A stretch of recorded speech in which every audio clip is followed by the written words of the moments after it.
भैया आज तक जितने भी कार्यक्रम हमने अटेंड किए, जितने भी कार्यक्रमों में हम गए, अक्सर हमने सिर्फ लोगों से जाना संत रामपाल जी महाराज को लेकर के। उनके परिवार से कभी रूबरू होने का मौका नहीं मिला, तो आज उनके परिवार से उनके पोते हमारे साथ हैं, विनीत जी। तो इनसे जानते हैं कि सबसे पहले तो विनीत जी, आज जिस तरह से यहाँ पर ढाया गांव में उनको किसान रत्न की उपाधि दी जा रही है, उससे पहले उनको किसान मसीहा कहा जा रहा था, जगह जगह पर उनको सम्मानित किया जा रहा है, इसको लेकर के क्या प्रतिक्रिया है परिवार की? हमें बहुत ज्यादा खुशी हो रही है कि इस चीज की बहुत ज्यादा खुशी हो रही है कि जो लोग अनजान थे वो भी आज अपने संत को पहचानने लग रहे हैं, और संत को तो पहचानने ही लग रहे हैं। जिस तरीके से वो अपने खुशी को इजहार करने लग रहे हैं, आपने देखा जिस तरीके से पहले 24 गांव, फिर उसके बाद दनाना रतन, फिर 44 गांव, फिर 85 गांव, उसके बाद भारत की राजधानी दिल्ली में संत रामपाल जी महाराज जी को भारत गौरव अवार्ड से सम्मानित किया गया। और उसके बाद आज मैं कह सकता हूँ इससे बड़ा तो अवार्ड कोई होता ही नहीं। आज किसान रत्न से संत रामपाल जी महाराज जी को सम्मानित किया जा रहा है।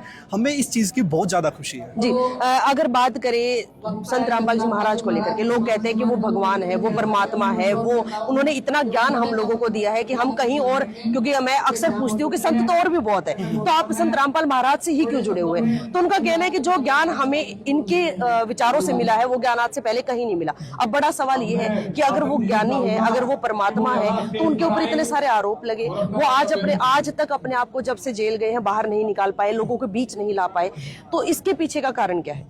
मैं आपको बताना चाहूंगा कि आपने जैसे केस की बात की, संत रामपाल जी महाराज जी के ऊपर 15 केस थे, उसमें से 14 केसों में तो संत रामपाल जी महाराज जी बरी हो गए हैं। सिर्फ एक केस रहता है, वो भी आप देखना जल्द ही उस केस से भी संत रामपाल जी महाराज जी को जमानत मिलेगी। और मैं आपको बताना चाहूंगा कि संत रामपाल जी महाराज जी को भगवान 2 कारणों से माना जाता है। मैं भी आपको बताना चाहूंगा संसारिक उससे, अगर आपको ही भगवान की पहचान करनी है ना, तो आप सिर्फ 2 ही चीजों से भगवान की पहचान कर सकते हो, एक तो उनके ज्ञान से और एक उनके कार्यों से। संत रामपाल जी महाराज जी, मैं आज ये दावा ठोक कर आपके मीडिया के चैनल के माध्यम से कहता हूं कि ऐसा कोई भी पूरे देश में ऐसा कोई भी संत महंत कथावाचक धर्मगुरु नहीं है जो गीता, वेद, शास्त्र, कुरान व बाइबल जैसे पवित्र सदग्रंथों को खोलकर बताता हो। हैरानी की बात है, मतलब शास्त्री भगवान की पहचान बताते हैं, गीता ही भगवान की पहचान बताती है, और वो लोग उसी को नहीं खोल रहे। आज संत रामपाल जी महाराज जी से देश नहीं विदेशों में भी संत रामपाल जी महाराज जी के करोड़ों शिष्य हैं, वो संत रामपाल जी महाराज जी के इस प्रकार ज्ञान से जुड़े हैं।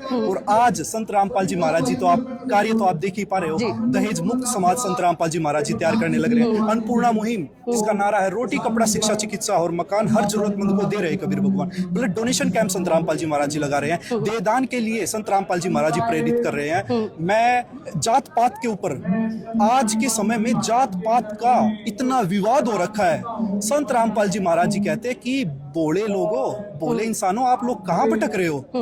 संत रामपाल जी महाराज जी एक वाणी है, जीव हमारी जाति है, मानव धर्म हमारा, हिंदू मुस्लिम सिख ईसाई धर्म नहीं कोई न्यारा, कोई भी धर्म न्यारा नहीं है, जीव हमारी जाति है। आप लोग सिर्फ इसी कारण से एक दूसरे को मारने पर तुले हुए हो। तो इसी कारण से संत रामपाल जी महाराज जी से मैंने अब उनके कार्य बताए, तो इसी कारण से आज संत रामपाल जी महाराज जी को भगवान कहा जा रहा है, और इसी कारण से आज संत रामपाल जी महाराज जी से लाखों करोड़ों लोग जुड़े। विनीत जी, एक आखिरी सवाल और मैं आपसे करना चाहूंगी। अब की अगर बात करें तो जो एक प्राकृतिक आपदा आई थी, 300 से ज्यादा गांव इसके अंदर कहीं ना कहीं जलमग्न हो गए थे। अगर सैकड़ों किसानों की मैं बात करूं तो उनको जीवन दान दिया है संत रामपाल जी महाराज ने। मेरा भी एक इंटरव्यू हुआ था, उसमें भी मैंने ये बात बोली थी कि भैया अगर ये ना होता तो शायद जाने कितने ही किसान जो है आत्महत्या कर देते, क्योंकि एक फसल एक ऐसी चीज है जो उनका पालन पोषण करते हैं परिवार का। अब संत रामपाल जी महाराज जेल में बैठे हुए हैं, पीछे से करोड़ों की मदद गई है, शासन प्रशासन जहां नहीं पहुंच पाया वहां पर आपकी टीम पहुंची। सबका सवाल एक ही है कि ये आखिर पीछे से ये पूरे नेटवर्क को कौन संभाल रहा है, इस बागडोर को कौन संभाल रहा है, आखिर ये सब हो कैसे रहा है?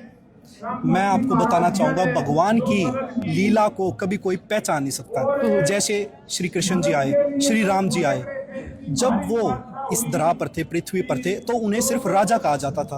उनके गमन होने के बाद उन्हें भगवान कहा गया। इसी प्रकार से संत रामपाल जी महाराज जी अपनी लीला करने लग रहे हैं। वो तो राजाओं के राजा महाराज हैं, संत रामपाल जी महाराज जी। मैं आपको बताना चाहूंगा, संत रामपाल जी महाराज जी भगवान है, और भगवान की लीलाओं को कोई नहीं पहचान सकता। और भगवान का जो मिशन है वो भगवान खुद ही संभालते हैं, वो सब कुछ भगवान खुद ही करते हैं, चाहे वो कहीं भी हो। जैसे मैं उदाहरण देता हूँ, एक नेटवर्क का टावर होता है, उसकी जगह एक होती है लेकिन उसकी रेंज हर जगह होती है। ऐसे ही संत रामपाल जी महाराज जी तो जी भगवान है, भगवान चाहे कहीं बैठे हो, वो अपनी लीला, अपना प्यार और अपना प्रेम अपने बच्चों के प्रति आप देख रहे हो। किसानों के ऊपर कितनी आपदा आई थी, किसानों के, खाली संत रामपाल जी महाराज जी ने किसानों को नहीं बचाया, संत रामपाल जी महाराज जी ने इस पृथ्वी की हर एक मानव जाति को, हर एक पशु को बचाया। संत रामपाल जी महाराज जी ने पशुओं की जाति को भी संत रामपाल जी महाराज जी ने बचाया। तो आप देख रहे हो कितना, कहते हैं ना, अपनों की दुख दर्द पीड़ा अगर कोई समझ सकता है तो या तो पिता होता है या भगवान होता है, और संत रामपाल जी महाराज जी हमारे पिता, हमारे भगवान।